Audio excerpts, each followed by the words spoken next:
Good morning, pabuns. Today, March 26, 2025 Leah Vlog. So, ang guide na to karon nga adlaw is si guide 0 og si 3. Pwede na 0, pwede na 3. Kung ganahan ra mo na.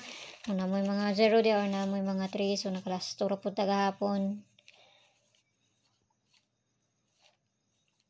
So, unsa kay itong pabonus to gahapon na. Nakalimot naman ko oy. 958 ba to? Pabonus to gahapon. Dili lang itanawon sa nakon sa itong pabonus to gahapon. So, pabonus na to gahapon, sa manioy, sakit ako ang ulo. My head was spinning, you know. Yeah, I don't know. Okay, so pabonus na to gahapon. It happened now, diba? Huh? Pabonus na to gahapon si 589, tapos ang pabali niya nga si kani, may pabonus to gahapon, no? Na, masin sa tas tungkwana ni. So, pair na to kung nga adlaw is bali-bali ha. Kung pair na to karon is si kani. Tapos, ang pabalian na niya, 97. So, kung naman kagalingan pamaris, kamo na ibahala magparis kung dool na sa inyo. Aglaya ganit sa inyo ha. Ayaw ninyo siya. Abay.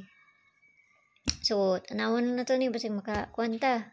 Ug dili, wala tayo mahimo na. No? At least nakakuan po taglas to. Basta ginagmay lang. Nana sa inyo akong ganahan mo mga bay sa ko ang panghatag diri. So, pabonus na to. Pabonus, dali ako manghatag. Pabonus na to si 479. Si ganahan mo ana ha. Si ganahan mo. Tapos, ang pabalian na niya kani. So, kumunay bala ana. As minus naman nun sa ikakuha ninyo na. Ligas man po na itong pabonus gahapon, no? Ligas po din siya. Nag-iska man gabi. Okay, so kana lang ha. So, naran na sa inyo ha. Kamu na bahala na kung ganahan mo na. Plus minus raman na. Pwede man po ninyo gihapon balikan si kuan ang nigawas gabi. Kung ganahan, balik ato. So, tanaw na to ni. Basta, ginagmay lang. Kisa mayong buntag sa inyo, kamping ang tanan, ug sayo ninyo, onya. Sa ayaw kayo mo pagpalabi, ani. Bye-bye.